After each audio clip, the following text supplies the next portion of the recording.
এনেছে আমার ভাই, এখন ভালোরম থেকে জল গিয়েছিল। তারপরে এনেছে এই যে লাড্ডু, তারপরে এনেছে ঠাকুরদানা, তারপরে এনেছে এই যে চিরা প্রসাদ, তারপরে এগুলো এনেছে হাঁস। সেগুলো কি বল? সূর্য হাঁস, এগুলো হাঁস। হাঁস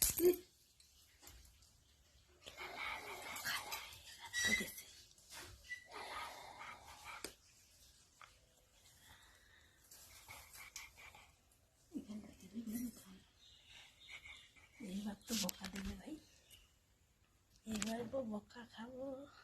ভেঙে গেছে একটা, এই যে ভেঙে গেছে একটা, এবার বকা খাবো, বকা খাবো। নষ্ট হয়ে গেছে, টুকরো টুকরো, শেষ।